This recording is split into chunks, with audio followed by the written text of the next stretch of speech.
Welcome to the Key Chapters of the Bible podcast. This is a daily podcast that's going through the key chapters of God's Word.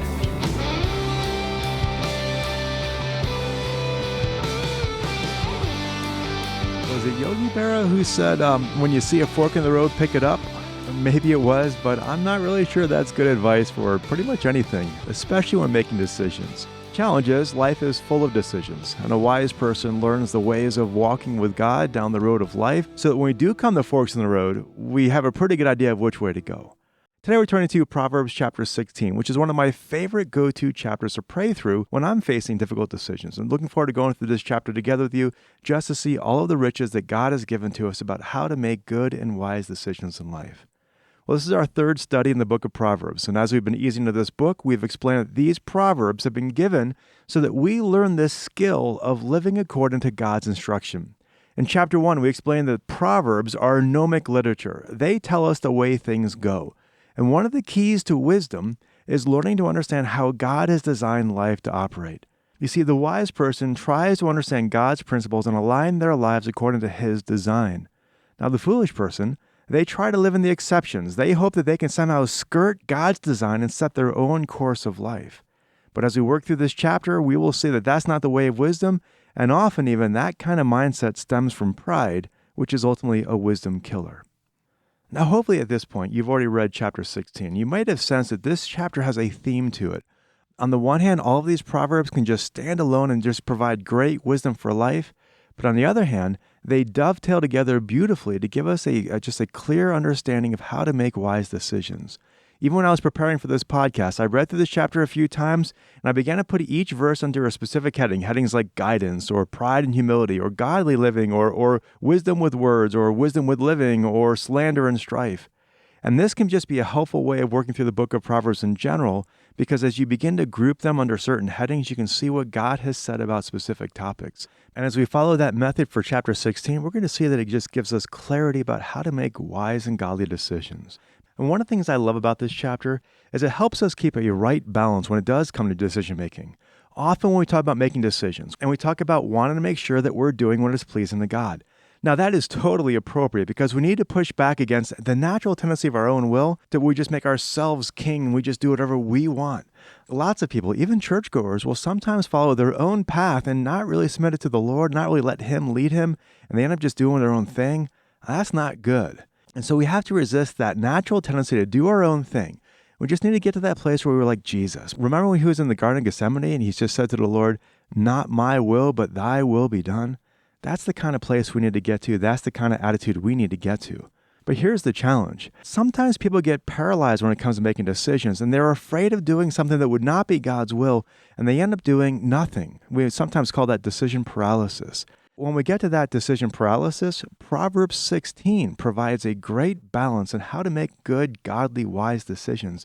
Because even when God doesn't give us clear black and white indications of what is His will, He still expects us to live a wise life in obedience to Him. And often the irony is that when we are just in that decision paralysis, that inaction is really stemming from fear.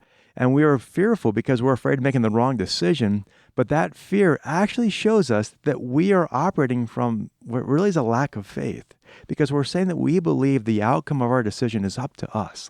But it's not really. If you look down at verse 1, it says, "The plans of the heart belong to man, but the answer of the tongue is from the Lord." Or down to verse 9, it says, "The mind of man plans his way, but the Lord directs his steps." Now, the point of these verses is that we may have made the decision, but God determines the outcome. And God will gladly and frequently step in such a way that He directs us to an outcome that we may not have been expecting, but is still according to His plan. That's how we can look in the rearview mirror of life and see that straight path of the Lord where, God was guiding this whole thing all along. And if it's not straight, well, that just may show us that we weren't submitting to God very much during that season of life. So when we know this principle, it can release a lot of pressure from us because it shows us we can trust God. God is not going to allow our foot to slip. It's easier to steer a car that's moving, and if we're seeking to honor God and obey His word, and if we're seeking to be surrendered to Him and inviting His intervention, He will step in and He will work in that situation in a way that accomplishes His will. So that's already a key principle from this chapter, but there are many more in chapter 16. And so let's just start digging into this chapter and just seeing how to make wise decisions. Let's talk about just even how hunger is good, for instance. See, we've already established that maybe we're making decisions and the outcome belongs to the Lord. Let's now drop all the way down to verse 26 and see what it says about hunger and how God will use hunger to guide us. It says, a worker's appetite works for him, for his hunger urges him on. And this principle is rooted in the fact that many of our decisions stem from a need in life. For instance, we might need to make money to put a roof over our heads and food on the table, or we might need a car to get to work. And so that need there is a tool in the hand of God to lead us to a place of action, and that action is helping accomplish God's will for our life. Now, sometimes we might be discouraged by these needs. We might say, well, man, my situation is so difficult right now. But if we view that situation biblically, God has sovereignly allowed those needs to exist in our life, and often those needs are the very thing that He is using to spurring us on to action. We need food, so we work hard. We work hard, we end up glorifying God. We're looking for friends, so we reach out to someone at work, and we end up blessing them and ministering to them in the name of Christ. Those needs end up helping us accomplish God's will. And so those needs aren't bad. They're often God's tools in our life to guide us and lead us to a path that just further fulfills His word. Now, along those lines, as we're looking to solve the needs of life and make decisions, we have to be people of prayer who are constantly submitting those needs to the Lord, those paths to the Lord, and asking Him to purify us so that what we're doing is for the Lord and not for ourselves. And the way we make sure we're doing this is by seeking to be righteous, down to the very details that no one may even know about in our life. Look at verse 11. Verse 11 says, a just balance and scales belong to the Lord. All the weights of the bag are His concern. And now, on the one hand, this verse is saying that we shouldn't cheat people. That's just a great principle in general. God's will and God's provision never requires us to cheat people or be dishonest. But verse 11 also says, all the weights of the bag are His concern. All of the weights. Now, when you think about what this is, back in those ancient days, they'd have those ancient scales with those two dishes that would be balanced on either side, and you would put a hunk of metal or a hunk of rock on one side. That was the weight, and then you would balance that out with a piece of like meat or grain or something, and when they got balanced and level, you knew how much that meat would weigh or the grain would weigh or something like that. But here's the thing. You could take those weights and just mislabel them. Maybe it wasn't really 12 ounces. Maybe it was really 11 ounces. Or maybe it wasn't 5 ounces. It was really 4 ounces. And you could cheat people in a way that they would never know because they would never be able to just check those weights. Well, God was not cool with that. He was never okay with people cheating others. And here we're seeing that all of the weights matter to God. Not just the big ones, not the heavy ones, but just going through all of those weights and shaving off a little here. All of that is against God's will for our life. And a part of making good decisions is just being righteous and seeking God to bring righteousness into every detail so that He is glorified through and through. And so that's what you see in verse 8. Better is a little with righteousness than great income with injustice. Or in verse 17, the high way of the upright is to depart from evil. He who watches his way preserves his life. And so when we give attention to the righteousness of our life, we'll be following God's will. He'll never call us to sin, and He'll never be pleased when we're in a state of sin or cheating others or anything like that. Another thing we need to learn is that we need to let the Lord provide clarification if we're making a bad decision or pursuing the wrong path. You see, as we're just going through these decisions we have to make, we might be doing something and not realizing that we're now heading towards a path that's going to end up hurting us. For instance, in verse 25, it says, there is a way which seems right to a man, but its end is the way of death. And if we're people of prayer, we might be heading down this course of life, submitting it to the Lord, and He just kind of shows us and is like, look where this is going. Look where this is going to take you to. And we realize, this is not a path that's leading to a good place. Maybe it's a relationship that's not heading in the right direction. Maybe it's a business pursuit that's not leading to righteousness. Maybe it's something else that won't lead us to a place where God is being glorified. Well, when God shows that to us, we need to get off that path fast. Sometimes it just might be a slight adjustment in life. Sometimes it might be a major life course correction. But again, it's easier to steer a car that's moving, and when we're submitting to the Lord, when He shows us this path is leading in the wrong direction, let's get back to a path of righteousness. Another thing we have to be always watching out for is our pride. And this is just a decision killer, as we just see in this chapter here. Now, James 4:6 says that God is opposed to the proud, but gives grace to the humble. And if we want God to be opposed to us, let's just be prideful. If we want His grace and His help, let's be humble. And this ties into, if you look at verse 18.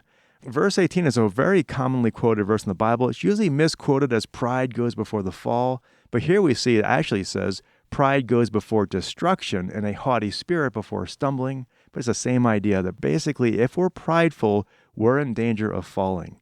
Now, why is that? And that's because the person who's prideful is not checking the Lord and not seeing, oh, this way ends in death, or not seeing the pitfalls are coming this way. The prideful person doesn't believe there are really any threats they can't overcome. They're relying upon themselves, their own wisdom, their own judgment. They're not submitting things to the Lord. They're perhaps even filtering in unrighteousness into how they're doing things. They don't have God's grace. They don't have His protection, and they're doomed to trip and fall. And so when people begin to rely upon self, they are engaging in pride. Now, what does this look like? Well, in many ways, it's not just a person who's just flat out arrogant, but it's just anyone who is just thinking, well, they can't fall, that they're relying upon themselves, or maybe they're just even focusing on themselves and not really thinking about Christ and how to glorify Him, or maybe they're fearful or they're insecure and they're just trusting themselves. All of that are just different ways of pride being manifested in a person's life, and that kind of thinking leads to a dangerous course of action. And so what we need to do is just prayerfully be bringing all this before the Lord, asking the Lord to crucify ourselves, our own trust in ourselves, our own fear about what we're going to do to mess things on up, and just bring all that before the Lord and let Him lead us and go before us and guide us. Well, as we continue on in chapter 16, another obvious key to making wise decisions is just pursuing wisdom in general. Now, we mentioned from chapter 1 that when wisdom calls out in the streets in chapter 1, she warns that you just can't flip wisdom on like a switch, where you're just pursuing unrighteousness and foolishness all the time, all your life, and suddenly just, I'm just going to be wise today. You can't do that. You're either on the path that pursues wisdom or a path that pursues folly. There is no in between. And so in verse 16 of chapter 16, it says, how much better is it to get wisdom than gold, and to get understanding is to be chosen above silver. Down in verse 22, where it says, understanding is a fountain of life to the one who has it, but the discipline of fools is folly. And these verses just continue to show us the value of pursuing biblical wisdom. It's better than gold. It is a fountain of life. And as we pursue it, God will provide it. We see that from James chapter 1. Well, now, how do we know if God is providing us wisdom? Well, a great barometer for wisdom is wise words. Jesus said in Matthew 12:34 that out of the abundance of the heart, the mouth speaks, and our words reflect our wisdom. So if you look at verse 23 of this chapter, it says, the heart of the wise instructs his mouth and adds persuasiveness to his lips. Basically, when we're wise, we're going to have a wise speech. It's kind of the same idea of Proverbs 15:2, which says the tongue of the wise makes knowledge acceptable. Or down in verse 21 of this chapter here, sweetness of speech increases persuasiveness. Wise words can even be healing to the bones in verse 23. And so we can just see here that a barometer of our wisdom is wise words. But foolish words are the exact opposite. They are just the overflow of a foolish man. And so in verse 27, a foolish person's words are like a scorching fire. In verse 28, he spreads strife and slander among friends.